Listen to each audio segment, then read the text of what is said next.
Um, Today's episode is episode 41 of the Webcomics Hubcast, and I'm Nen. Kaz is missing and buried somewhere, and I'm joined by Joe Glass. Hey Joe, how are you doing? Hi, not too bad. How are you? I'm all right. I'm all right. As we've already said before the pre-show, I hope everything is going really well with you. Yeah, everything's all good. Everyone is safe and healthy. So at the moment, everything's all fine. Great, that's perfect. Okay.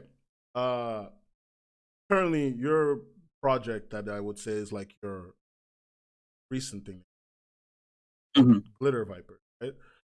Yeah, Want to tell me a little bit about that? I think that's a good place to start before we get into anything. yeah, sure. So obviously, it's on Kickstarter at the moment. It's called Glitter Vipers. Pretty certain if you search Glitter Vipers, it's going to be like the only thing coming up. So it's pretty easy to find. Um, and it's basically all about this group who are led by this drag queen called by Felicia. And there's it's an all LGBTQ plus queer group, and they're kind of a support group for people who have been through hate crimes of various descriptions. And what it kind of deals with is they get to this point where they just like sitting down and talking about it isn't enough. Yeah. That they have an anger which isn't being addressed, and they want to use that anger, and so they form a street gang and call themselves the Glitter Vipers and protect the Manchester, UK gay village from any kind of bigotry or hatred or shenanigans which go down. Um, and it's kind of a exploration of that very real, justified anger which survivors of bigotry and hate crimes and violence can go through, but also sort of the idea of revenge, and like using that anger and like how useful it is and all that kind of stuff. So it's kind of dealing with fairly serious topics, but in a fun way, but without making fun of the topics. Because as I Okay. say, it's kind of serious stuff, Yeah, of but I course. didn't want it to be like all gloomy. Yeah. So a big part of that was the idea of this like glitter noir, glitter grindhouse kind of neon sort of look to it all, just to add this sort of element of a revenge fantasy to it, you know? Glitter Grindhouse is not a phrase, but it's I a know, phrase that right? I'm quite happy to hear. I was quite amazed because, like, when we launched the Kickstarter, we were so early in production. Like, we kind of still only have really inks at the moment, and we didn't really have a preview as such of the book. And like most of the stuff I had was just the name, the description of it as like a glitter grindhouse kind of thing. And just that logo, and people just went nuts for it as soon as we launched the campaign. I was fully there thinking like, oh, I don't know if anyone's going to go for it because like they can't see an awful lot of it yet, and it's a crazy time. Who's going to back this thing? And I literally just put up a book called Glitter Vipers, and Kickstarter went wild. So, Yeah, Kickstarter also didn't Kickstarter mark you as one of the projects they. oh my god, like within like an hour. Which was, I don't get me wrong, like every project I've done on Kickstarter now, this is my seventh, has got that projects we love thing Yeah. eventually. This was the fastest I have ever seen that happen for a project I've done. I was just like, oh my god, just like immediately it was projects we love, and I was like, geez. So yeah, I guess people like the idea of glitter vipers and drag queens smacking bigots in the face with a sequined baseball bat. So um, there, I see in a second. That was a lot of sequin baseball bat. There are many things I expected today. None of these are any of them. Um, okay, so like, I mean, this is clearly not your first foray into comics. It's clearly not, most likely not even your seventh. Like, how did you get into making comics? How was that a thing that you started?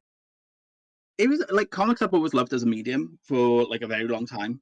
Like I'm 35 now. I was reading comics like from God, before I was in double digits. So like it's been a long time. Yeah, And it was like probably around the age of like 14 or 15 when I kind of thought like I want to make comic books someday. It was like I didn't know the ins and outs. I didn't know what that meant. I just knew that I want to play in this medium. Like this is a yeah, sandbox, which is for me. Like I felt like, and I sort of at first I thought like I could be an artist. So I started taking art again in school, and I very quickly learned, like, yeah, I'm not an artist. So I primarily I realized that while I'm not an artist, I'm definitely a storyteller. So like I just then focused on the writing side of comic books, and then Yeah. from there it was just a case of everything I chose to do was about trying to improve my craft. Okay. Um, Yeah. so like I, put a particular focus on like English literature in school. I did a degree in university on creative writing and English literature and things like that, which are all things you don't need, but Yeah, like but they I also had the help. opportunity. Yeah. Yeah, exactly. And like I had the opportunity, so I was like, of course, why not use it? So like I even stayed on and did a master's degree For all the things I failed. in script So writing. you did all Yeah. the subjects I failed because I'm a math guy, computer science guy. When I was doing English, I failed English so hard. I failed my GCSE English so hard. I had to like retake. Oh, like for me, like there's so many things which I was doing, which I was just like not good at, and so it very much helped to push me to where I needed to go. I think because it's just like I'm not a math guy. No, throw me a bunch of numbers, and I won't know what you're talking about. I don't even Um, know.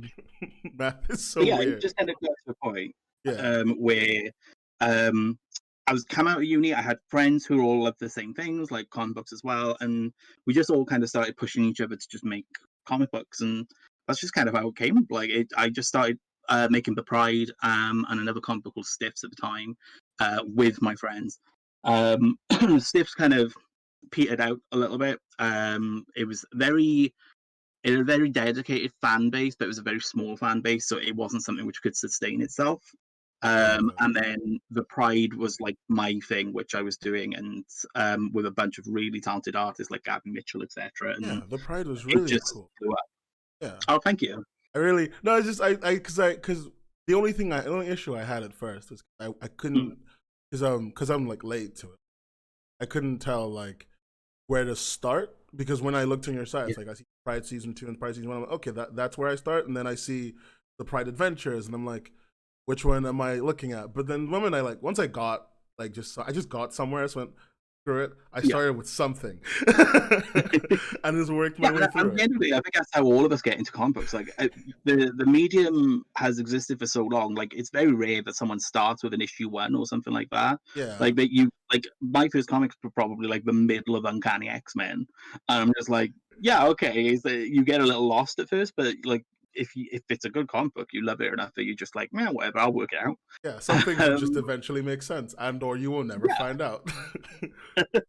Like but no, it's beholding like with Spider-Man. the Pride, I was doing like the Pride as the main series, and then as the production was going, because at first Pride was all self-published. Yeah, Um, so like I didn't have a publisher; I was all doing it off my own back. We we initially did an Indiegogo. This is like literally just before we launched the first issues, and we did not know what we were doing. So we were like, "Oh, I'll leave this month this much, and that will get me enough to do a 6-issue series." And it's just like that is not enough to do a 6-issue series. So I did 1 issue. So like Indiegogo it was a helpful little start, and then from the rest of the series, I had to like fund it out of my own pocket. yeah, So like it was very slow going. So it got to a point where I was just like, oh, I don't like there being such a big gap between when each part of this 6-issue narrative comes out.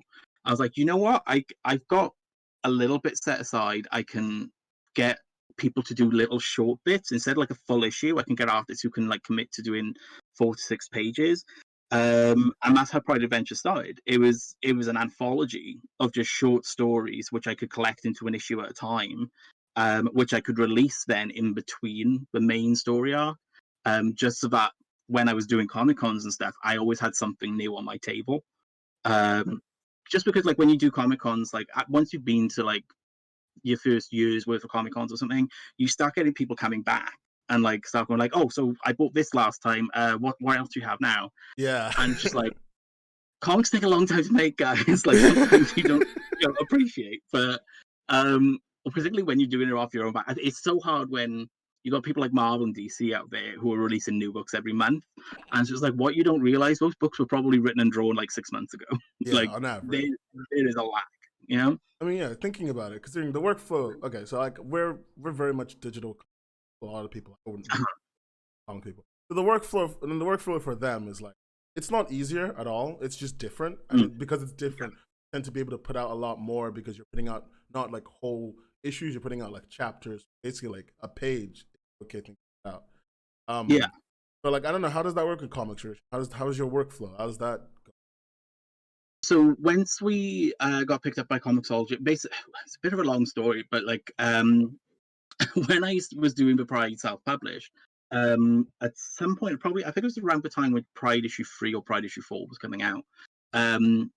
Comixology announced that they were doing Comixology Submit, which was the thing with Comixology. It's not like Webtoon or something. It's like it's somewhere really which is kind of designed a little bit more towards the traditional print comic, but in a digital format. Yeah. So like you're releasing like whole issues kind of thing, in whatever time scale you're looking at releasing them. So yeah, around the time like 3 or 4 was out, they announced Submit, which was a place where independent creators could upload their own comic books and essentially be on this platform alongside Marvel, DC, and wherever. So like having it almost like being on the same digital bookshelf as the comics everyone knows. So it was something I then jumped on and immediately like uploaded as much of the Pride as I could. And it did pretty well on Submit. Like it was like one of the top 10 Submit titles in I think 2014.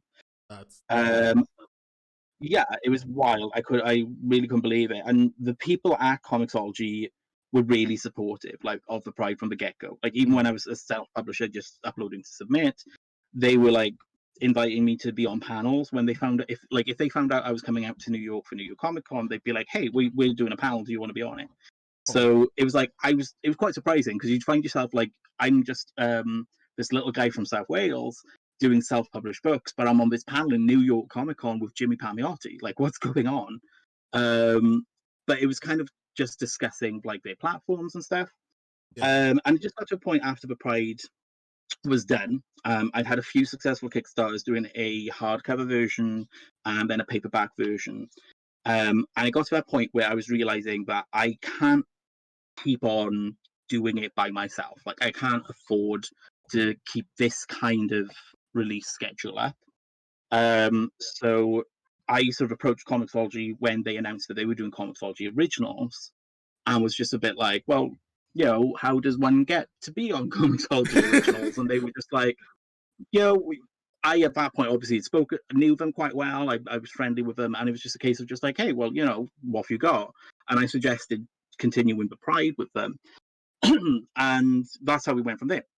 And then like it was a whole new working experience then, because whereas before I would work with an artist on a Pride issue or a couple of artists on a Pride Adventures, and once the comic was done, I would send it to printers, I'd have it printed out, I'd start putting it on my website, I'd put it, take it to Comic Cons. Instead, this was like, all right, so we're working on this comic, we're going to get a bunch of issues ready, and then we're going to start releasing. And it meant then that the book starts coming out on this monthly release schedule. So it was wild. Like what took me with the first season of the Pride took me about 5 years to release 6 issues. You know, whereas the Pride season 2, we did an entire 6-issue season in a year. You know, so it was just wildly different how it all worked, but it was really great, and I literally cannot thank Comixology more for giving me the platform to do so, and continue making this diverse LGBTQ comic for everyone. You know. Honestly, it's kind of I'm not gonna lie. I don't think I've ever seen anything like, especially like an LGBT superhero comic. Well, thank you so much. But like I don't know. I didn't when I started looking at it, I didn't know what to expect. I kind of thought it would be like whenever I read comics in the LGBT as a person as a member of the community, I try to like find stuff that's good, and most of the time stuff that's good, but also specifically talking about like trying to be openly about like the problems and struggles and thoughts of individuals in that space. Usually pretty self-aggrandizing. Like it doesn't really get to what it wants to say. It spends a lot more time talking about what's wrong, and I'm like, okay, we know these things are wrong. Can you please give me a wider narrative, please? But like yours isn't like that, which is great. I know the Adventures isn't like that. It's a story that has like, you know, I don't know how. I think the best way I can say, straight people will like, and and everyone else will like it too. Because It's like yeah, it was one of the things I wanted to do with the Pride was I wanted to be accessible to everyone, and I didn't just want it to be a thing. Like I very much is one of the main reasons is wanting something that the LGBTQ community can see themselves in, which yeah, in a medium they love and in a genre they love, which is so rare. But I also wanted like straight readers to be able to pick it up and maybe see things which are so easy for them to write off as a queer issue, or like, oh, that doesn't affect me because I'm not gay myself, kind of thing, exactly. and present it in a way where they go like, oh no, I get that. I can actually understand that point of view. And it's been really awesome because like the Pride has a lot of straight fans who really get it, and it's for me it was kind of like the idea of how to approach it was. I remember reading like things like X-Men and Uncanny X-Men Yeah, growing up, and there was I remember the one which always sticks in my head. There was an event they did in, well, I think it was possibly across the whole line, called Operation Zero Tolerance. And there was just this one little bit where the news is saying something about how the Sentinels have been created to round up and put into camps mutants and things like that. And there's these two Japanese Americans in a diner who are sort of hearing the report, and they're elderly, so they're like they would have been alive presumably during World War II, and they like through the narration boxes they talk about how these people have seen this before, like it wasn't to mutants, it happened to them, yeah, and I was like, that moment taught me an actual piece of American history which I didn't know before, and which is really talked about. So like it was just like you had this whole thing where you've opened up the possibility for someone to investigate the narrative and actually learn something, but without derailing the narrative of the comic as well.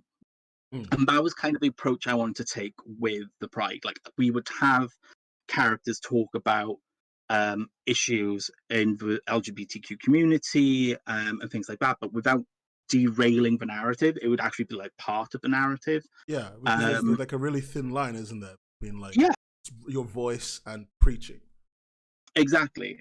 And don't get me wrong, like there were people when I first started out, and probably even still now, who will go like, "Oh, it's just a soapbox. It's just standing on a soapbox and just talking about issues and all this." And like the people who've often given that kind of criticism, um, as they like to call it, have often had ulterior motives. So it just felt, or like, were really feeling like they didn't want to see that in a comic, and you have to then question, like, well, why don't you want to see it? You know, it's like, what is your reason for not being comfortable with me talking about this? Yeah, exactly. Um, I think like a yeah. really big So, thing I was. Oh, sorry about that. Well, I oh no, just no, know. no. I just noticed something like really cool. I said this to someone yesterday. Literally, I think because I was talking about your comic yesterday to friends. They were Yeah. asking what I was doing today. I was like, I noticed the fact that a lot of nerd culture, the people Hmm. in nerd culture who make fun of other nerds, tend to be Hmm. people who are just upset that the other nerds are free to do the thing that they want to do. They kind of have a similar interest in doing, but they don't want to admit they want to do because, you know, for whatever social reason have or whatever's going on in their lives. So because they can't admit that, they get mad. They get mad that Yeah, you're doing the thing. Yeah, it's such and a this weird thing. whole idea that they seem to have sometimes that um, if these other voices are coming in, then that Yeah, means my voice is getting pushed out, and it's just like, no, not necessarily. Like everyone seems to see equality and representation as being like a pie, and like yeah, every time someone takes a piece of that pie, then there's less pie for everyone else, and it's just like, no. Equality and representation is this magical pie which never ends. Like you can give people a piece, and it's never going to mean that your piece is gone. You know? exactly. It's like it's just because there's an extra person Mm. with another voice doesn't mean your voice that matters any less, and that's something people really need to. Exactly. It Um, just means all of a sudden this pie's got another flavor, and you know what? That makes it even better. Oh, Kaz, like my co-host is joining. Hey, Kaz, how are you doing? Okay. Hello, hi. My apologies because time zones are a thing, and sometimes Nen and I like get an hour off because daylight savings is also a thing. I Apparently. forgot daylight savings is happening. Yeah, but yeah, I'm here now. Good to meet you. Hi, nice to meet you. Yeah. Well, we're just talking. Right, We were just talking about nerd culture, and then we were about. I was actually going to ask you a little bit about considering we're talking about negative stories, people's quote unquote criticism that isn't criticism, whatever it is. Are there any like other positives or negatives you've experienced since you started? You're working in traditional comic space, but are there any positives and negatives? In terms of positives, there's like so many. Like I've met so many amazing and wonderful people, so many voices and experiences which I don't get to meet where I'm from. Like I as I mentioned briefly before, obviously I live in Wales and like in the South Wales valleys, and it's kind of like a slightly disconnected area. Like we're a small village, we don't have like an awful lot. The internet obviously opens things up a lot, but through comics, I've met people like face to face and sort of talked about things which I wouldn't get to talk about here, you know? Oh yeah, so it's kind of I get it. wonderful for that. Yeah. And it's like that's going to be the most positive is meeting all these amazing people. And also like it's allowed me to travel outside of my excuse me, home a bit more, etc. Well, except for this year. But like in terms of negatives, unfortunately, the bigger I got and the bigger a platform I had, the louder the voice of antagonism being aimed towards me was getting. Yikes! And like, oh yeah, and like, don't get me wrong, like never got anything that I would qualify as bad as women in comics get, or trans women in particular in comics get. But I'm a gay guy in comics talking about gay things, and yeah, I still got it. And it was enough for me, but like for my mental health, I had to severely restrict how accessible I am on social media and things. So like it did get to a point where my experience of social media aspects in particular and online sort of communities had to be curtailed somewhat because there's this antagonistic group out there who are not happy that I'm taking up space as they would see it.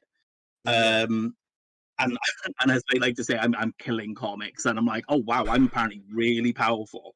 I know, did right? not know. I didn't know that I had the infinite power of God to strike down comics. It has the same energy. It has the same energy as like millennials are killing napkins and stuff like that. Exactly. It's the same kind of energy, and it's the just diamond. Such ridiculous. The Gen Zers are ruining the diamond industry. Who knew? Oh, perish the thought, you guys. You know. Oh god. But yeah, that's kind of the most I get. Like there were like other aspects which were slightly more unexpected. Like as I say, obviously, I nearly all my work contains some kind of LGBTQ element. But Pride in particular being what it is. And like I do get some blowback even from within the queer community, which was unexpected a little bit, I thought. Which now looking back, I think like, oh, that was some privilege, Joe. You should have expected that was going to come. But like everyone takes issue with a particular character, Fab Man, in the Pride, because he is the stereotype. He's this flamboyant, wears pink, wears a rainbow flag cape, and like he's a flamboyant gay man. And people took issue with it. Like literally, I would have in the gay community from gay comic book fans going like, "Oh, it's such a stereotype. This is disgusting. This is the worst thing on earth. This person shouldn't be allowed to make comics." And you just think like, why?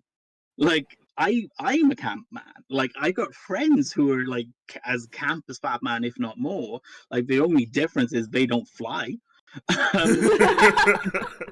Like why don't they get the chance to see themselves in this medium? And why were people so against seeing a camp gay man when camp queer people exist? You know, It's gone the other way, hasn't it? A bit too far in the other direction. Yeah. It was like this whole anti-femme thing, which really kind of it was a surprise to me at the time. I look back now and I'm like, that shouldn't have been surprising.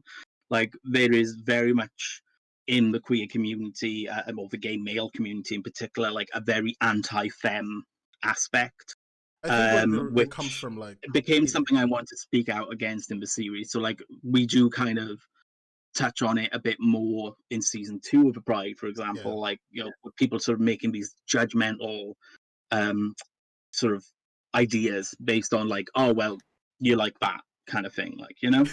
And it's something which I'll touch on probably again, because there's definitely a lot to sort of break down there, you know.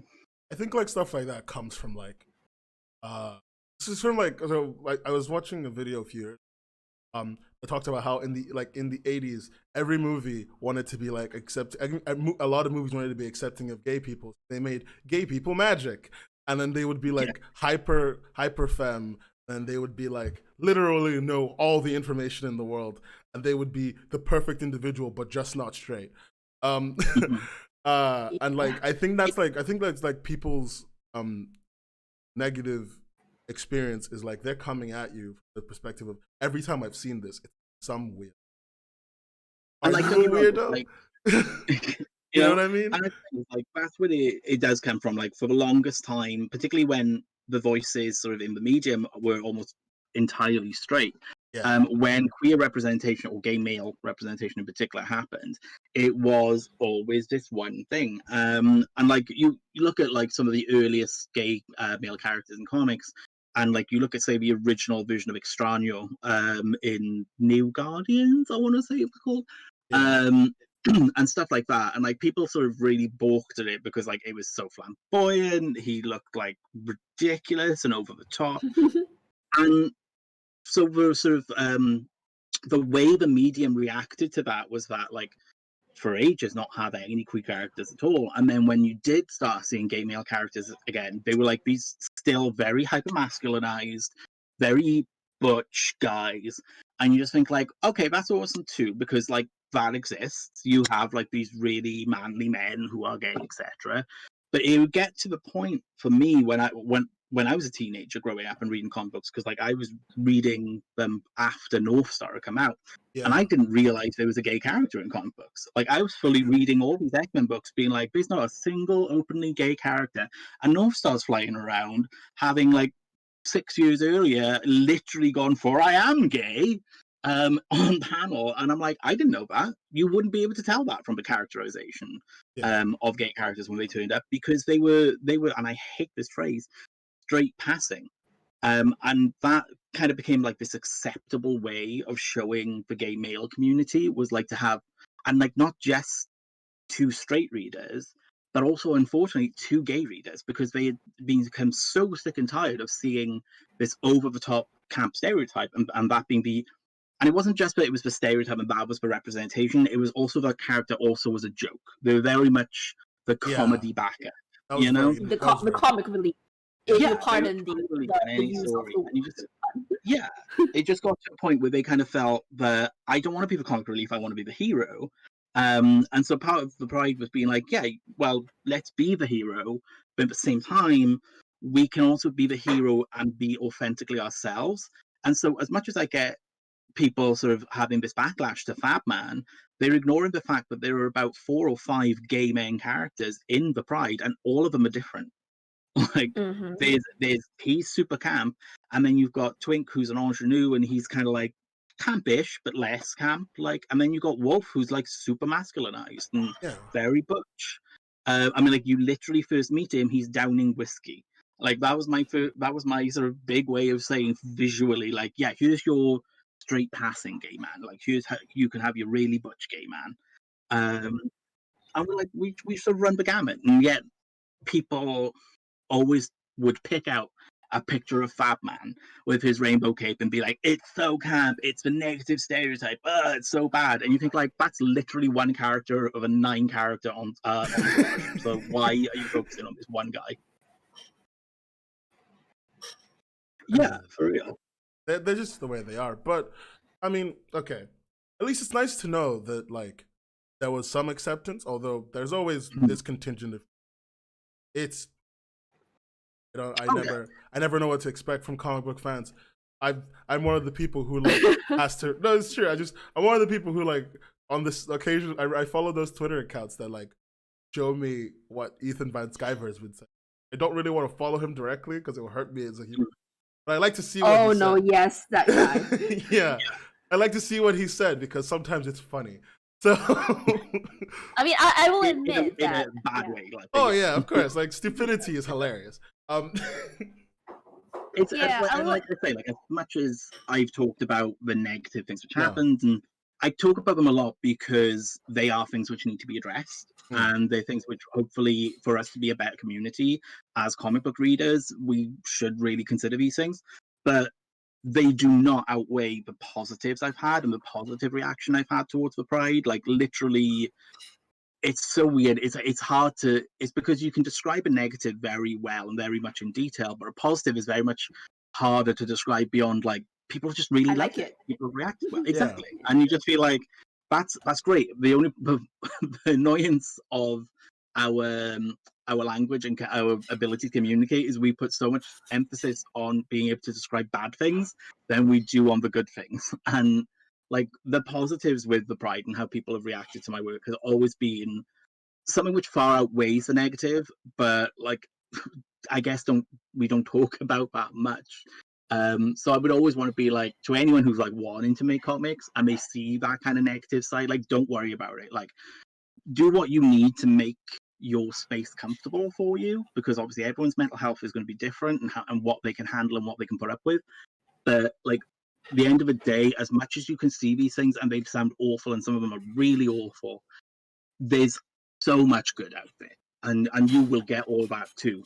And we should sometimes it is nice to try and focus on like the good things, like the way people have reacted positively, you know.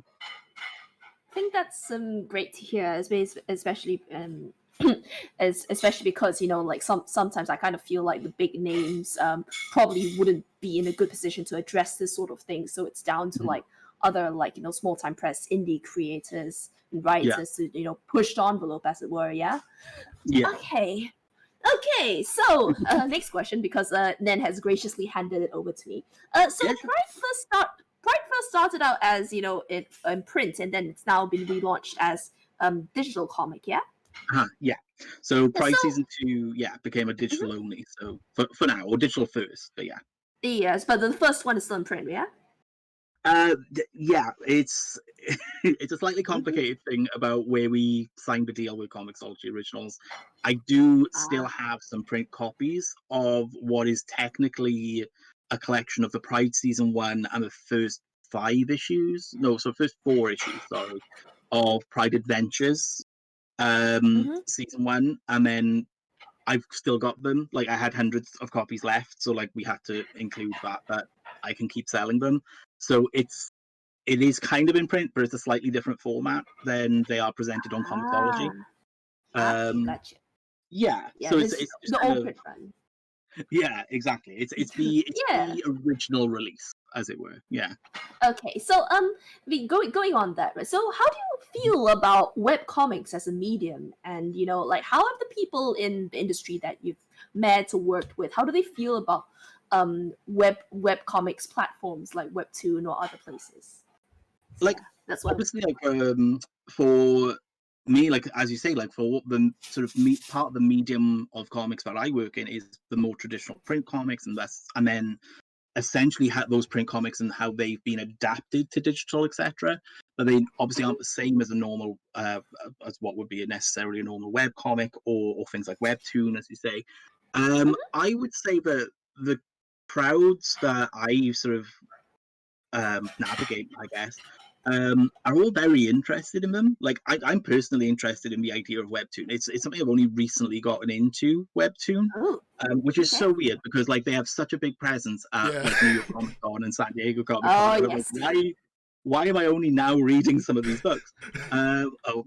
Webtoons, and you know what? They're great, and like it's such a different reading method and such a different sort of more modern sort of take, and it works so well with the devices which we live with these days.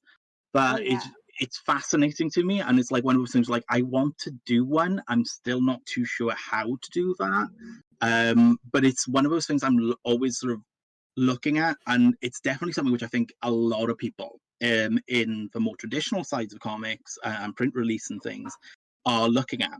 I think the hard thing is when you've been focused on one area for so long, when you see a new area, you're fascinated in it, but you feel like such an outsider again. And you feel like, oh, I'm not that you don't feel welcome to that world, but like you don't know how you would navigate it. So like for me right now, it's like I know how to make a comic in the traditional mode. I don't know how to make a web comic. I don't know how to make a webtoon or something like that. And it's like one of those things like I want to learn. Wow. Because like it would be nice to have like, if there's one thing I have learned in my time in comics as a whole industry, you can't just have one platform. You've got to Oh, really yes. be looking to have as many as you can, because like they're all kind of not on shaky ground. That's not what I want to say, because the industry is like vibrant right now. But it's a case of like what works at one point is not necessarily going to work for you all the time, and won't necessarily work for every kind of story you want to tell. So every creator looks to do different things. And I know lots of newer indie creators who are doing books with Comixology, or doing books traditionally through print, etc., are also doing web comics or webtoons as well. So it is nice to see that it's starting to get a bit more of a mix with the newer creators. You don't see it so much with people who've been making traditional comics for a longer time. Because I think for them, they feel like this is very new, and it's hard once you've got to a stage, I guess, in working in an industry and making one particular kind of thing. It's very hard to put yourself back to feeling like the ingenue again, because you want to feel it's scary. That's always any creator's scariest time, when you're just kind of feeling things out, kind of thing. Oh, yeah. And I think that's the scary thing for people who are trying to look into a new medium, you know? I mean, because the general behavior, that is not behavior, general atmosphere I've gotten whenever I've like tried to talk to other traditional creators on Twitter about either like they know about it and they're interested, like you, or they don't take it seriously at all. Whatever. Why are you telling me about a random thing that I've never heard about? But the thing is though, right? We've talked about how, like, I mean, with especially with COVID in particular, that I mean, we saw what happened to traditional comics. So oh no. Oh, exactly. And like webcomics and webtoon and all that kind of thing is such a great use of it. Like that was how I started reading webtoon. Like I couldn't get comic books for a couple of weeks. Like here in the UK, like we literally weren't even getting deliveries. So I was just like, well, I love this medium and I'm not getting this hobby which I love so much anymore. So what can I do? And there was a mix of going back and reading back issues of things which I hadn't read before, or even rereading things I had already read. Yeah. And then like webtoon sort of like I can't remember how it came up. It came up on my Twitter feed, I think, and I was like, oh yeah, I'll give that a try. And like literally I'm addicted now to like a dozen webtoons. So I'm just like, which ones do you like? I have such a backlog, but I'm just like, oh, I have so much story to work through. It's so brilliant. much backlog. What stories are you reading? Yeah. So the big ones I'm really into, like the one I really love at the moment is Urban Animal. Part of why I love that one is it's this perfect marriage between something which would be a traditional comic book, like the kind of story you'd expect to see in like an image book or something like that. Yeah, because Justin Jordan's image writer as well. You know, they were. It was one of. It sounds really bad, but it was one of those things where like, oh, I know that guy. So I was able to read that and be like, oh, this is by someone I know. I read Wolfsbane, which again was someone I know, like a peer in my industry, and I was just like, oh, he's done this, and it's wonderful, and it's like really dark, but like he's getting this really wonderful story, which works so well in the platform he's decided he's telling it in with the artist. I forget the artist's name. I feel so awful. John Amor.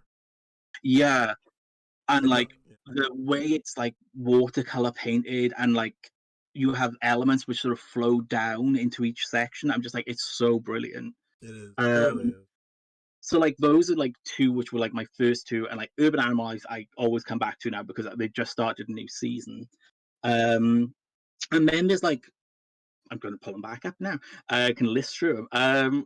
Handy thing of having your phone next to you with an app with all these comics in it. But yeah, it's like, Casual Hex I just started reading as well. Oh. So I'm a little behind on that, but I'm sort of catching bits of it as well. But then there's like different things like Safely Endangered. Like I love reading those because they're just like this little funny little skit, like every now and then. Those And are sometimes my you thing. just like, you just need like a little bit of a laugh kind of thing. Honestly, yeah. And Lavender Jack is a good one I've been reading lately. Like I'm Dan's way really back. Like, I'm still early days into it. Yeah, and I'm like reading it. I'm just like, this is so good. Dan's really good. Dan works on. He worked on Will Eisner's The Spirit. That's I've only just sort of like started talking to him on Twitter a little bit, and oddly enough, was part of that discussion was like trying to work out with him like how do you do a webtoon, you know? Because like for me, it was very much about how do I script this. Like I'm used to writing page 1, panel 1, and sort of going through that. And like a webtoon doesn't work like that, so I'm just like, oh, how do you script that even? I think Because I don't draw myself, so yeah. The main thing I think I've told because I've worked with a lot of people. Kaz has worked with more people than I have. I don't know if Kaz will agree with me, Kaz, but is it fair to say just figure out what works for you and the artist you're working with? Is that fair to say, Kaz? Internet just oh wait, no, okay, I think. But yeah. But sorry, that was muted for a little bit. Yeah, so yes, I would say the short of it is figure out what works for you, but the long of it is just really, I mean, it's not. I like to say that Webtoon is actually a little more forgiving than if you're coming from a traditional background. It's just that the key thing I would say, and my partner would agree with. My partner is the one who like does the art for the webtoons that we do together. Is that you don't think of like wide, like full page spreads in Webtoon. You tend to think in like long, tall panels instead for those really cinematic things. Trying to do a horizontal panel in Webtoon where you try and get the reader to turn their phone, not really advised despite what people like, usually say. And just do that anyway. Turn your phone and stuff. This is my bane. Yes. I think like with because of the state of the medium, a lot of experimentation goes on. And because of the law of experimentation going on, you end up with some really weird ideas that like sound good. It's like when your friend tells you at 5 a.m. that like, you know what would sound really good right now? Taco Bell. And then you realize 5 a.m. Taco Bell is not how you want to spend your life. Not a good idea. Come on, don't you guys? Kind of why I started. It's kind of why I started falling in love with Webtoon once I started reading them. Was it came across as so experimental. It came across like people really doing different things with the art form, and like that's kind of one of the things which has appealed to me, is just like, oh, I wonder like how I could take advantage of that, like as a writer, and like how me and an artist could really get something which really works for them. So I've kind of got this one idea, which I've got a few plates which are spinning at the moment, so I'm just like, I'm not pursuing it yet, but I'm like, I've got this idea, so hopefully one day there might even be a webtoon from me as well. We'll see. I could totally like chuck some examples of some things that my partner and I have done. If you're ever interested in that. Because, absolutely. Because I mean, recently we just wrapped up the short, like our entry for the short story contest on Webtoon. Not sure if you came across that. No, I missed that. Yeah. Yes, so Webtoon had a short story contest. Like submissions are over, and now they're just judging until the end of the month. But yeah, my partner and I just submitted something in. So I know what you mean about the whole experimental side, and like for us, we personally pushed it by doing the whole thing in Limerick. Cool. Yes, Limerick, including all the sound effects and stuff. Yes. So I can vouch for the experimentation that's going on Webtoon, although I'm not sure. I mean, well, it's both on the visual and the writing aspect. So yeah, it would be really interesting to see what you come up with as well. Yeah, it's like for me, I'm still kind of thinking like, as well as Webtoon, like I there's an aspect of me which kind of wants to do something where like it would all be done on Webtoon, and then maybe release as a physical book later. Oh yeah, that's so that you can take advantage of the two audiences, because like no matter where you go, there's always going to be an audience who are like, I only read books. yeah. Like I get it now with Comixology. Like, but there are people, and like some people who are like really close and are really supportive of the Pride from the start, who have said like, oh, I haven't read season 2 because I only read physical books. Yeah. And you think like, oh well, that's great, but like it doesn't exist as a physical book right now. So but yeah, what you're talking about is very common in webcomic gotcha. space. Like it's not unusual because a lot of these websites, because there's other ones other than Webtoon. There's Fantastic, which is there's Macroverse, which is yay. I'm very biased. As you but Nen loves the guys from Macroverse. I love the guys from Macroverse. They're fucking great. They were so nice to me. But you know, there's lots of different platforms, and a key thing of all of them is they care about digital rights. So once your digital rights they've got, usually are pretty chill. I think I spoke to Ian Hashpiel a little while about his, because he's released some digital comics with Webtoon, and he was like, yeah, they take your digital rights for 5 years or something, right? Which is standard comic book time. Yeah. But they don't take your like printing rights for like a year. You can print your own work after a year, usually if you work something out with them, if you send them a pitch, or if you just work on the website and you're doing your own thing and you gain a fan base, they'll support your Kickstarter. So nothing really stops you either way. It's very free, and I think that's the reason why a lot of people like digital thing. Very freeing, but you've got to also think about print release while making the digital release, because you don't want to redraw this in 6 months. Exactly, and that's kind of the way I'm sort of viewing it at the moment. Is like if when I do get the time to focus on this idea and everything, is like I'm writing what I've written so far is I was writing it for Webtoon and for how people read on Webtoon. And then I was thinking like, well, if we ever did a print edition of this, how would we work this? So you kind of have to realize that like, you have to work it. I guess you have to work your panels out, but you can rearrange them onto a page when it comes to print. And then you have to start thinking like, right, okay, well, I've written it so that we're doing it this way. So, like when you get like a page turn in a comic, like, and so you get that big surprise. So like you'll always do a page turn reveal on an even number. Oh yes. Right? Oh yes. Hang on, I'm confusing myself now. Even number? Even number. So you'd always do that on an even number. And I'm just like, well, how does that work when you're doing a webtoon and you've written like a big reveal space? I'm just like, oh, but then will that also fall on a page turn when I'm doing the physical release? So because this is your thing. Trying to script it right, you know? Yeah. This is Kaz's thing. She did this.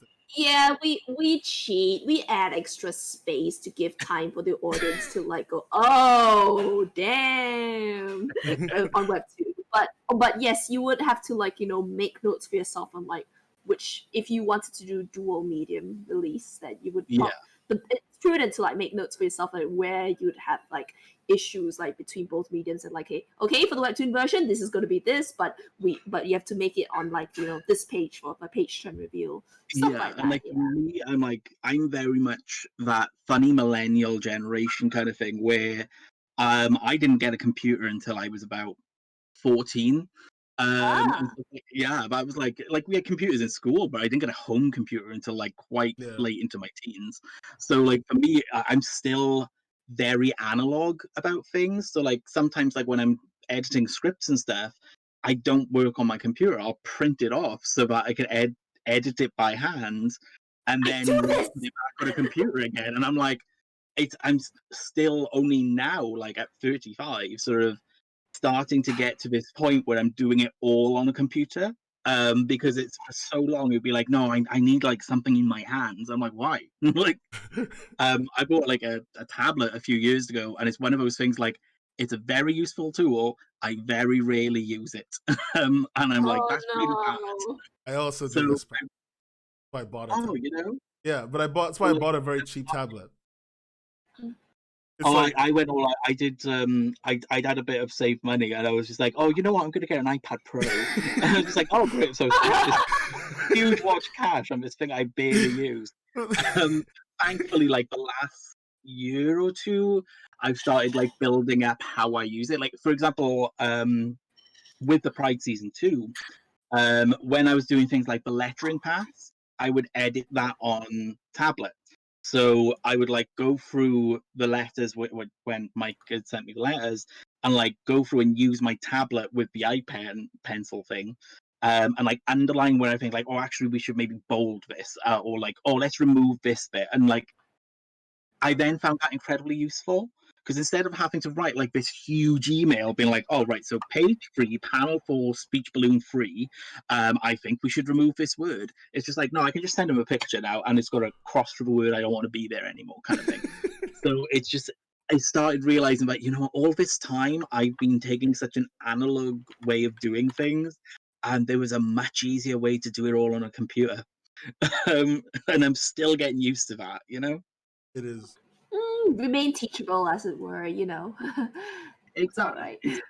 And you see these new creators who are younger than me and are much better with computers and things, and I look at them and I'm just like, I'm so jealous of you guys, because like you have had that your whole life kind of thing. So you were doing things which to me look like magic, and I'm like, what the heck? I think it's nice if it helps, like, you know, people break into, like, you know, creating, let alone like the spaces. I mean, into like the spaces like so much easier. Like, you know, technology has just really broken down so many barriers for a lot of us, I think. Yeah, exactly. So, like this is why I always hate whenever you see like these stories out there where like, and I mean like in fiction now, like not news stories, I mean like fiction stories where the main thrust of the plot is technology's bad. Technology is the bad guy. Technology is the evil, and I'm like, oh, get a life. Like, that strikes me so much as like an age way of looking at something. I would almost like, agree with you, but Spider-Man. So yeah, I would almost agree with you, but that's literally Spider-Man's entire enemy, technology. And I feel I can't agree because I love Spider-Man. I'm biased. At my core. Except that I guess you could say that it's, I mean, Spider-Man just only shows you the bad side of technology, or like sort of pumps up the bad side of it a little bit too much. And we all know everything in moderation, right? Yeah, absolutely. Like there are stories I love where, you know, technology has gone wrong. But what I love, the ones I love more are where they start exploring the idea of it's not that the technology is evil, it's that we and our use of our technology is evil, or necessarily, or that we haven't evolved with the use of the technology so that it's outpaced us. And as a result, then things go wrong because we're not keeping up. And like when you do stuff like that, that's more interesting. Like lockdown started, I caught up with some video gaming and I played Horizon Zero Dawn.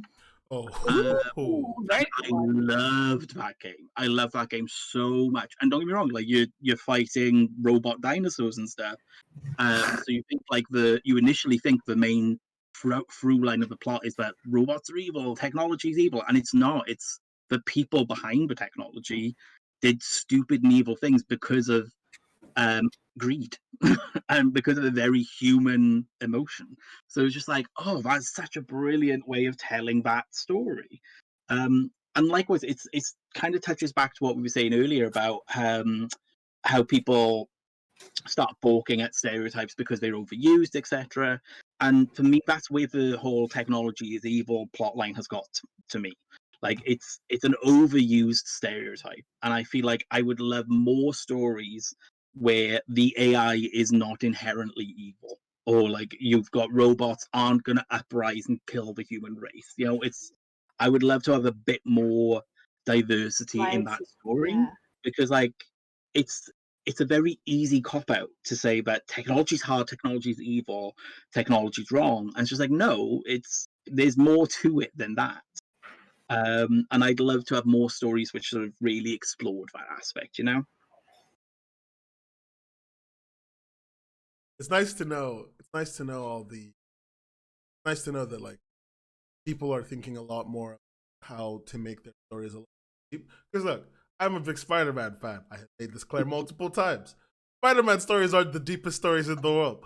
Let's just face it right here. And I read too many of them, so I'm very used to stories from just comics and taking like the technology is a bad aspect, approaching nothing with any kind of depth. So it's nice to know that creators are thinking about it, making stories that take that into account. You know what I mean? That's my And like I think it's seeing it across different mediums as well, you know? Mm-hmm. Yeah. I was gonna say, right, this is like the flip side too, you know, because we were talking about there are two ways you can approach a story. Like one, you know, like go deeper than your typical you know, typical surface level like depictions, and the second one is, yeah, fine, maybe don't do it too deep, but you better make sure your execution is really damn solid. Oh, like gotcha. yes, the many ways to skin a cat. So it's like you kind of look at, say, something like Westworld, the HBO Westworld, which is happening now, yes. and it's very much, you can look at it as like, oh, it's the robot uprising, and it's just like, yeah, it kind of is a robot uprising story, but it's done it in such a well executed way that it's not dull. It doesn't feel like something you've seen before. And like the last season in particular, which I think got a lot more hate than it really deserved, because I think it was a lot smarter than people give it credit for, was, yeah, you kind of still had this robot uprising element, but it was kind of also talking about a societal uprising. And it was this really interesting way of using the whole technology aspect to look at the idea of who controls who in the human society. And I was just like, oh, that's really good, that's really well done. So yeah, you kind of had that same robots going bad kind of thing, which I was just saying, like, drives me nuts lately. And yeah, I love it because of how well executed it is. Westworld. Oh, for sure. Yeah. I know so much about it. I've just been trying to find the time to, like, you know, do a session and like watch it myself. All I did was like put it on the phone and I just went, everything I'm doing, you have to be there with me. And I watched, and that's how I watched all of Westworld, because I didn't have time. You don't have time anymore. You're working all the time. Where's the time? Oh yeah, yeah. Like that's where I'm like with video games. That's why the lockdown was so good for me to catch up with video games. I never play games anymore. Not that I was ever like a big gamer per se, but like I used to, like, whenever the big release came out, I'd be like, all right, no one speak to me for a week. I'm going to be solidly playing Final Fantasy or whatever, you know. Whereas now I'm just like, yeah, I don't have time. I'm making comic books.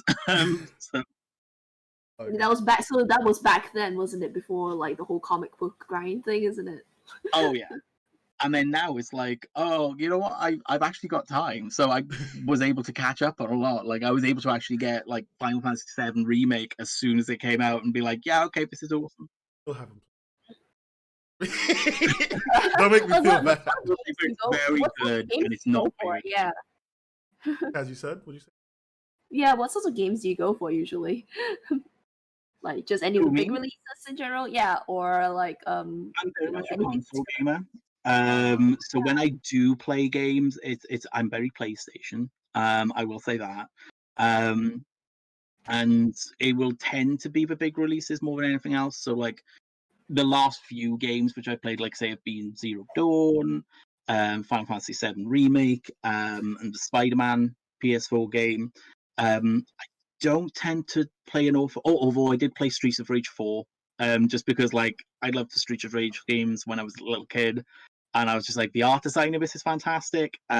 Which is it looks like a webcomic as well. It's such a brilliant art direction in that. But then, yeah, that's kind of my gaming. Like I tell you what I will say, I'm very much solo gamer. Like I don't really go in for massively multiplayer online things. Yeah.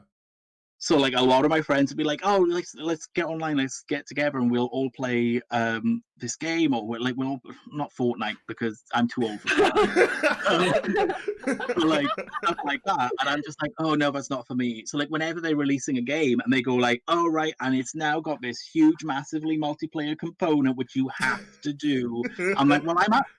I'm like. For me, gaming is a very, not personal experience, but like it's a very solo thing. Solo experience. This is how I unwind. You're too old for Fortnite. Oh god! Like, my students tried to fathom how that game works. So. My students tried to make me play Fortnite. That was an experience because you know when lockdown was announced, we're getting closer and closer to the day over. So the kids were playing Minecraft in school because can't force. I don't have to listen to you. What do you say? You know, like, of course they're right. So, like 2 days after that, some kid brought a PlayStation, hooked it up to the system, and then found the one Ethernet cable in the entire school that has no protection. Therefore, it's there for like a download for if you need to like sometimes people's computers like lose all the OS because they're dumb. So we have an Ethernet port that has no restrictions. You can download anything through it. The kid plugs it into the PlayStation. And I walk into the computer room just wondering why there's so many kids shouting. Everyone's playing Fortnite on the big projector screen. Good grief. And then they're just like, sir, Fortnite. Well, the kids are all right. The kids are all right. Oh, yeah. That's what I'm saying. These kids, things they can do with technology right now, and it boggles my mind. Like, you've got kids there who are like straight in that room with a PlayStation, find about one Ethernet cable. I would not have had a clue. Come to think of it, like, who is your general audience whenever you when you put out your comics? Like, have you managed to like meet any like young like readers their age, or it's not typically there? I would say for the Pride, because the Pride's still easily the one comic series which I've done, which I have met a lot of readers, because I've been doing Comic Cons with the Pride now for 10 years. You know, so I kind of see loads. My audience, I would say, is primarily female, or non-binary. I don't get me wrong, loads of male readers as well, loads of straight readers, but primarily queer as well. In terms of age ranges, I would say typically I'm looking at people who are in their early 20s and up. I do have some younger readers, like teen readers, and perhaps even younger still. Like, I do remember, like, there was one time I did a 4 bubble here in the UK in Leeds, and there was a mother who'd come, and she picked up, I think I maybe had like 5 issues of the Pride at that point, and she picked up like all of them for her son who couldn't come to the con because he was still quite young. He was like 10 or 11, so like she didn't want to bring him to a huge event with loads of people and everything, which I'm like, fair enough. But she bought them for him because he came out in school at that young an age, which, like, for me, I was just like, I couldn't even contemplate coming out that young, you know? So, like, for me, I just remember feeling like, oh, that's huge. So, like, I know there are readers who are younger, but I'd say that most of the time, like, the ones I've met tend to be 20 and up. And usually, we get a lot of cosplayers as well. A lot of cosplayers into the Pride. Oh, that's great. Not had anyone cosplay as anyone from the Pride yet. When that happens, I'll know I finally made it. But yeah, I get like a lot of cosplay folks there. So I'd say that in terms of what the Pride's audience base is, I try and aim to be accessible to anyone and everyone. I try and keep it fairly all ages. So, like, in terms of content, it's about the same level as a Justice League or Avengers comic. Like, it's not too gratuitous in any respect, but it's also not super young focused kind of thing. But in terms of people I've seen come to the table, etc., it's very much not your traditional comic book audience. Like, it's not superhero comic book audience, yeah. Yeah, like, whereas so many skew very male and very straight and very cis, like, we skew more female or non-binary and more queer, and that's awesome. And that's kind of what it was there for. Like, it's very much for that community whilst being open to anyone. So yeah, I kind of say that one of the wonderful things I've experienced doing the Pride is that the audience that I have is not the common comic book audience, which is like nothing wrong with that audience, but it's nice to see people who don't often feel like they're catered for feeling catered for. Yes. Another word thing. Okay, I'm gonna get into the one question.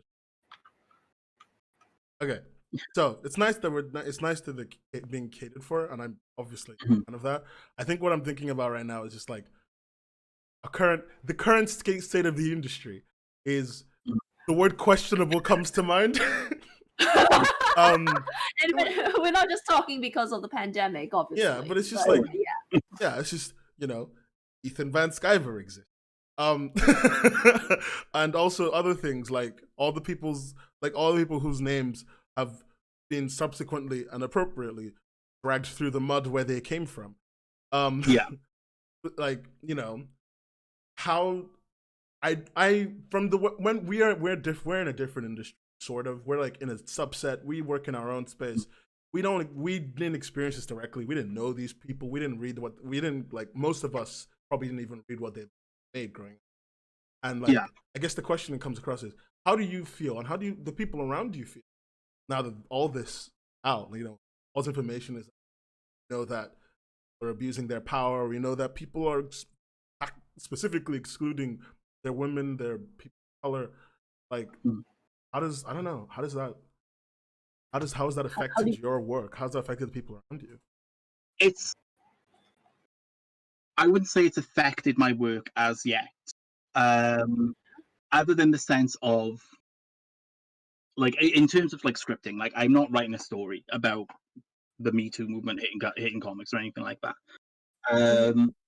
There is personally a lot of anger and resentment I have for some of these people, because some of them were people I knew or had met, and some of them were people I heavily respected.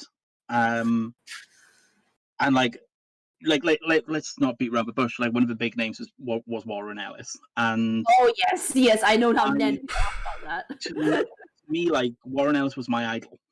Like, he was my comics are nothing like Warren Ellis comics, don't get me wrong, but his work was a big part of why I wrote comic books. Like, I loved his work. Like, and it's one of those complicated things where I cannot respect the man for what he did, and I cannot condone it in any way, and I cannot ever now read any of his work that I loved so much without knowing also where it came from, and what he was doing.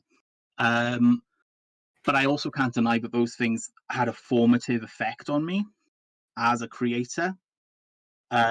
Because, like, I mean, there's a lot of how he handled superhero comics, which I took a lot of that on board.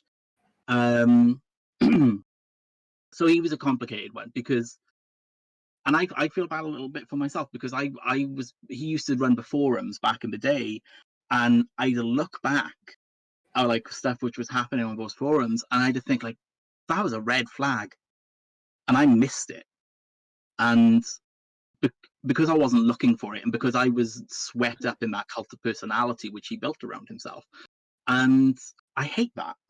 And I think that means that, like, even those of us who haven't done these awful things, we have a culpability and an awareness which I'm hoping will stick in the comics industry. It feels like a lot more people and a lot of my colleagues and peers are paying attention, and on, like, when Comic Cons start happening again, we'll actually be on the lookout for these things, and we'll tell people who are taking advantage and saying things which they really shouldn't be saying or whatever are actually going to be spoken. Yeah, like, it's just like, it's like I've heard people talk about cosplayers in a way which was just like not right. Like, and I remember just walking away from that conversation. Like, I wasn't part of the conversation, I just overheard it, but I remember like walking away and not saying anything, and I'd look back now and be like, you should have said something. I was still very much no one then, and these people didn't know who I was, but I know who they were. And I'm not going to like dump any names out right now, because, like I say, this didn't affect me, but it was like something I heard, and I'd look back and I'd think like, why didn't you say anything? And I think that's something which I hope a lot of men in comic books have been thinking about lately.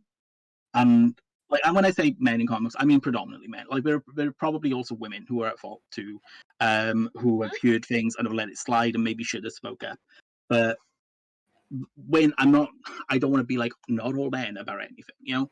But when I'm saying men in comics, it's because it's predominantly men. It's nearly always men, and that I'm hoping that there are a lot more men now in comics who are, if they were somehow unaware of the situation before, are now aware and will be active and not just let things slide, or not just go like, oh, he's just a bit of a cad, or anything like that. They will not just let someone get away with it, because I think we let that go for too long, and it created a culture of inaccessibility and making some creators, particularly female creators, feel unsafe, and that is terrible.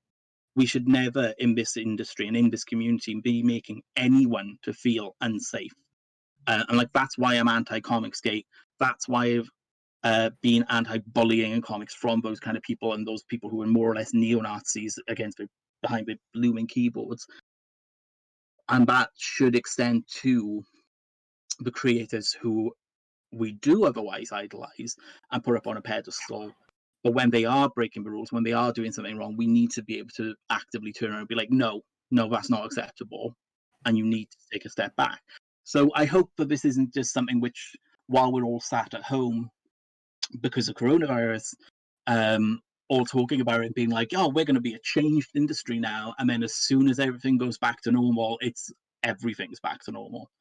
I don't want everything to go back to normal.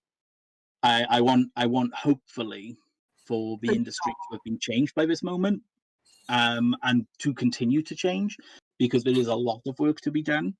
And I think the one thing which still gives me hope is, out of a lot of the new creators coming up in comics, in particular traditional mediums, like I said, I can't speak to webcomics per se, but certainly in the traditional mediums and things, and a lot of these new creators coming up are way more vigilant, way more open, and way more ready to speak up when it needs to be done than we have been in the past.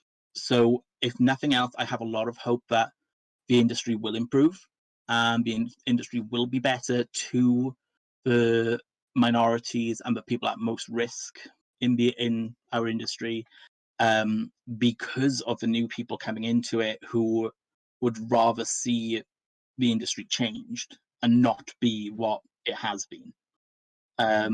So yeah, it's been it's not when I say it's not affected my work, it's not affected like content, but in terms of affected my work in terms of how I react and how I deal with the industry, and how I hope the industry as a whole is reacting and hopefully changing. I really do hope that there has been an effect, you know?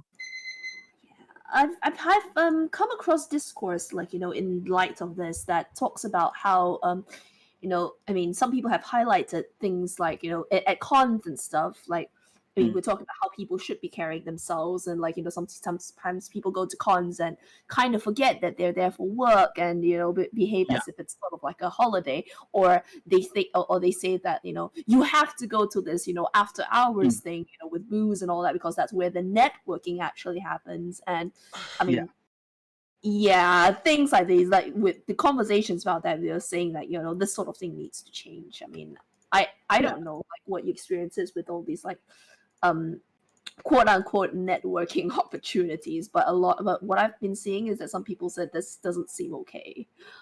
It's like, for me, it's that so much of that networking takes place in bars, and like for me, I'm fine with that because I'm comfortable in a bar. But like, not everyone is. Not everyone's a drinker, and in particular in America and places like that, where you tend to find, like, here in the UK, not everyone drinks, but you know what I mean. Like, it's much more of a everyone drinks, but not everyone. Very different attitude to alcohol than Americans do. You know? Yeah, exactly. So for us, like, the idea of a network, for me, like a networking event in a pub or a bar or whatever, that's okay for me, but that's not necessarily okay for everyone. So I want there to be, hopefully going forward at Comic Cons, where networking is a major element, other options. You know, not to be like, oh, you have to go to a bar. The one element is, I've never really heard of anyone like getting a book because of the BarCon. You know, I've never really heard of that happening. But it's certainly a case of the BarCon, as it were, is how an editor puts a face to a name. You know, when that's how you become not just that person who emails me stuff every so often.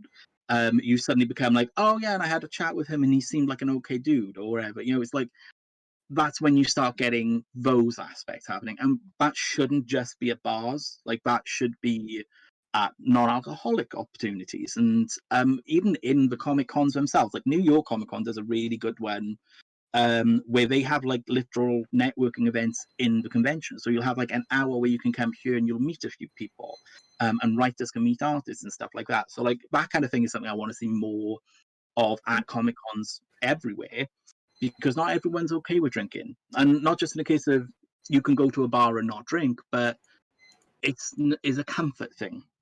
Because while you may not go to a bar and not drink, may go to a bar and not drink, everyone else is. Yeah. And you might not feel comfortable in that environment. And I'm like, that's fine. We They need to don't. make it so that, we need to make it so that you don't feel like you're missing out by not going to those things, that you are not losing out on a potential access through not wanting to be in that environment. And an environment which you might not feel safe in. Like you should always be able to feel safe and not feel like you're missing out on how to advance your career. So yeah, it's one of those things. Like BarCon, I think, has an interesting discussion around it. I don't think there's some people who are like, oh, we should entirely do away with it. And I don't know if I agree with that, because, and I get what you're saying, like how some people view some of the problems have been suggested about how people view it as they're not there in a professional capacity, they're treating it like a holiday. Yeah. Like for me, like when I do events like say San Diego Comic Con, like I live in South Wales in the UK, where like I'm nowhere. If I get to go to the biggest Comic Con in the world, there is an aspect of that which is me enjoying myself. Like not just being like, I'm not just there as professional. I am also there like, this might be the only time I leave the country for the whole year, etc. So like there is an element where for me, like I would look at that thing, and I think there are probably plenty of others as this is a chance to have a bit of fun, and like, but you always need, if you are in the industry as well, you need to be also remembering that you are also here professionally. Like it is not a holiday, it is a working holiday. Exactly. So when I did San Diego last year, I always made sure that, like, if I'm going out drinking, I'm not getting absolutely off my face blotto, because I want to be conscious of what's going on around me. And the one night I would say where I got close to it was I got really bad sunburn at the last San Diego Comic Con, which I didn't realize. And so I got to the Eisners, and which was a very long affair, and I was drinking a lot of wine. And what I hadn't realized, on top of a sunburn, and I very quickly got to a point where I realized, oh, you know what, I'm feeling very much like I need a lie down, and that for me was like, right, that's it, I'm gone then. And there are people who won't do that, who will be like, oh, I'm having a wild time, this is my holiday, I'm going to get absolutely rickety wrecked. And I'm like, no, you should not be getting to that state here, because while yes, we want you to, this might be one of your few opportunities to see many friends who you never see perhaps the rest of the year, and this might even be the first time and only time you're leaving your home country for the whole year, whatever. So yes, have fun, and yes, think of it a little bit like a holiday, but it's still work as well. And like you would never go to work off your mind and unable to think or remember what you're doing. So if there are people who are going to these events and that's their sole reason for going, and when they are working in the industry, then that's an issue which needs to be addressed. I don't necessarily think the idea that, oh, this is a professional thing, so you shouldn't be touching the alcohol, you're always working, because at a Comic-Con, you're not talking about work hours. Like, technically, every moment you're there is potential, So, like, you are, in theory, working from the moment you wake up at 8 a.m. to the moment you go to bed at 2 a.m. the following morning. And it's just like, well, you can't do that for 7 days straight and not be utterly exhausted by the end of it, or possibly making like some other sort of error which will affect you professionally. So for me, there's an element like people can still have fun. People should still be able to feel like this is a little bit of their holiday, but they need to remember there is also a professional setting. And as such, you cannot do things which you may do at home when you are out with friends, you know? Yeah, that is a definite. Like, I think at the stage in which we are, people are at least beginning to, at least understanding that, which is nice. Surprised why it wasn't a properly understood thing before. But then I remember the fact that a lot of comics is just a bunch of old guys kind of thinking that, yeah, this is normal. Let's just go. It's the old white boys club, you know? Yeah, And let's just go drink for the next 6 hours. And it's like, for me, like, again, going back to, like, say me at San Diego, I would too, for me, when I do it, I always try to pick, like, some nights which I'm going to focus on networking. And because it's the only time I ever get to see San Diego, and that's a town I bloody love, I'll be like, but this night is not my work night. I'll do the Comic-Con, and then Comic-Con ends, that's my day then for work.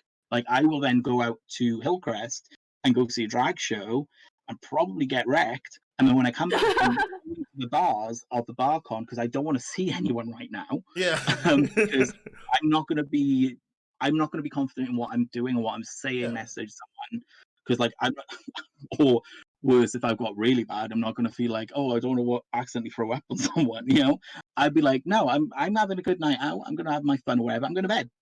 Like, that's it. If I get to that stage, I will not be in a professional setting and be described as drunk.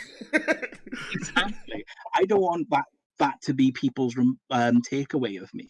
Like, if I'm networking, I don't want them to go like, oh, he's that drunk Welsh dude. And I'm just like, no. I want them to go, oh, he's the one with the nice glasses who looks like the Elton John of comics. And I'm like, is that something that's been given to you, or like you've sort of like rocked it over the years, or? It's one of those. Someone said, oddly enough, at San Diego again, because I was wearing this rainbow bolero while doing a signing. And someone was like, oh my God, you're like Elton John. And I was like, well, that's it. I'm the Elton John of comics now. So for me, that's become my thing. Totally rock it. Yeah, and I'm like, I'm going to lean into it. And you know what? I love wearing glitter. I love wearing sequins. I love being like shiny and glittery and all that. So yeah, I always try to do a new Comic-Con with a new element and just be like, oh, like what outlandish thing am I going to wear next time? So okay, Rocket, man. Yeah, one of those things you always see at a Comic-Con will probably be me like looking like a great big glitter ball or something. So yeah, I have presented myself. Immediately, the peacock feathers come up. and it's like there's also an element of like networking for that, because like people are going to remember you. Like, no one's necessarily going to remember, because let's face it, I am a white cisgendered man who is bald and has a beard. We are literally a dime a dozen in comics. Like, I've got to do something which makes me stand out. And you know what? Like, for me, I'm campus tits, so I'll happily wear the feather boa. You know. So yeah, there's an element of my costuming when I do a Comic-Con event, which is kind of networking. It's kind of like me being like, I want you to remember me. And you know what? It works in networking. It works in comic stuff, like and finding audiences and finding fans. Because I have people coming up to my signing. I did a signing at the Comixology booth, and obviously we're a digital platform. So like, what do you sign? What do you do? So they made pins for me. So I actually had a San Diego Comic-Con exclusive, the Pride pin, and there were people coming to my table and they'd never read my book, but they saw me covered in glitter with a rainbow bolero on and were like, I had to stop by. And like, those people go away and they'll check out my comic book on Comixology. So I'm just like, don't get me wrong, like, I love it. I love wearing that stuff, but it's also kind of a bit of shrewd business sense in there as well. Yeah, that is. I'm not gonna lie. It's fascinating. I like the fact that that's how you. It's great to see. Again, it's really nice that there's someone who's different in the industry, actively being different, actively doing their own thing, and I love it. Love the fact that you're, especially because the British comic space is really bland. Like when we're in here, it's very British. Oh yeah, I mean, for God's sake, like half the British comic industry is named Mike. Yeah. Very Yeah, I battered didn't get swan. like comics and webtoons until I had left the UK actually. So Britain oh doesn't god, have comics. We don't have anything. We have You know? Corona. Okay, that's what we've got. oh, We're doing great. That's me ruining the YouTube metrics. Yeah. not gonna lie though. Like, I mean, yes, I mean it's important to take yourself seriously when you're on a working holiday. But other than that, like doing this whole costuming thing with the glitter and the feather boa, I like it when people, at least creators, know when not to take themselves too seriously. Yeah, it's really cool. I'm not the only guy in comics who does that kind of thing. Like Cy Spurrier went to Thought Bubble last year, and he had the most brilliant, fluffy, furry coat on. The whole time, I was so jealous. It was so soft, and I was like, "Bitch, I'm gonna mop that off you by the end of this con." I mean, we've got like creators who have like a Pikachu onesie. That's pretty much how they like. That is Gen Z. Yeah. Oh yeah. That's pretty awesome. Like if I saw a creator behind a table or something like that wearing a Pikachu onesie, I'm immediately going by that table. I'm immediately going to be like, right, what is this all about? I'm like, that's what it's about. Like you can be a professional and still have fun. And I guess that kind of ties into what we were talking about a little bit before about that whole idea of BarCon, networking, and things like that. It's like you can be in a professional setting and still have fun. And you know what? People like that. People will like you for that. Yeah. You just have to still remember you're a professional too, a respectable one, basically. Exactly. So like a respectable Pikachu onesie. Yeah, I mean, I go to like I do conventions, with my partner doing comics, and I'm the only one dressed in like actual traditional like kimono, and everyone's like, oh, okay, hello, hi. You dress so normal. I dress all the cosplayers and like stuff over there. Yeah, because cosplay. Look, man, if I could do cosplay, that'd be great. But unfortunately, my size is quite different. 6'6", you don't just find things to cosplay with. Anyone can cosplay, Nan. Anyone can cosplay. I cosplay as myself. Excuse me. I am. I have live action cosplay. I cosplay as the Elton John comics, so it's fine. It's totally fine. I'm just myself. That's what I tell people. I'm like, I'm cosplaying as my original OC. The best character. NPC. NPC. That's easy to do. I'm not gonna lie. I should get a Spider-Man. Anyway, now that hey Joe, it's been really awesome to hear all the stuff that you've told us. Like, nice to know about your work. It's nice to know about you, and nice to know about the comic space is in some good hands right now, which is awesome. Thank you so much. I was very kind. Thank you so much for like having me. It's been really awesome to talk about this and sort of have this sort of open discussion to talk about like things which are affecting our industries. Yeah. Absolutely. Joe's comic Glitter Vipers is still on Kickstarter. If anyone check it out, just go there. It's called Glitter Vipers. You called it Glitter Grindhouse? Is that the best way to put it? Yeah, Glitter Grindhouse, Neon Noir kind of thing. Yeah. Yeah. It's an amazing phrase. Thank you. Anyway. And it's super career and it's super active, and I think we've got about 11 days left on the Kickstarter. 11, so 12 yeah, days? if anyone wants to join in. Yeah. It's a pretty cool looking comic. Anyway, I'm happy to have you on here, Joe. Thank you for being so awesome. Yeah, it was pretty exciting talk. Like, I mean, Yeah. we've had one of the last exciting talks we had in a while. So yeah, like you. Awesome. Thank you so much for having me. Thank you everyone for coming to watch. Some people actually came, even though I didn't do a proper announcement. Quick thing. Like, I mean, where can we follow Joe? So you can follow me on Twitter, where I am at Joseph Glass, because someone beat me to Joe Glass. I'm on Instagram as at Joe Glass. And that is literally just at Joe Glass, all one word. There's another Joe Glass who makes very different things. And, yeah, I've also got a website which is www.joeglasscomics.co.uk. Fucking the .co.uk, one of us. Oh, yeah. Well, I can't say of us because I was former UK, but yes. Don't worry, Kaz, you're with me together. Thank you. great. Yeah, plenty of good stuff, and look forward to seeing what comes next from you as well. I'm realizing I haven't actually followed Joe this whole time. I just have a mutual who constantly shows me Joe's work. Like, I basically follow him. I have one mutual who retweets everything he does, but I thought I followed Joe because he was always on my timeline. Oh, yeah, that happens to me all the time. I'm assuming I follow someone because I keep on seeing their tweets, and it's just like, oh, actually, I'm not. Somebody else has been giving me their information. Nen, come on, how dare you? I followed Joe before you, and the other one. What is my life? Hey, I've liked more of his tweets. Take that. Oh, fine. Right. As penance, you can do the outro. Oh, the outro as penance. All right. Anyway, thanks to Joe for being so awesome. Thank you guys for coming to watch. I've been Nen, an unfortunate bastard, and she's been Kaz, the only thing that keeps me together. Thank you for coming to watch today's podcast. Appreciate every moment of it. As usual, to the like, the subscribe, share, the follows. You know what to do by now. What? What have I forgotten? VODs will be up, yes. VODs are literally up now because I end. Yeah. All right. Okay. See you guys next 2 weeks. Where we'll probably have Merryweather or something. I don't know. We'll figure it out. Yay! Yeah, Mary's expressed interest in coming back on, so that will be him. Yeah. But it was like, Pizza's on me, guys. Peace.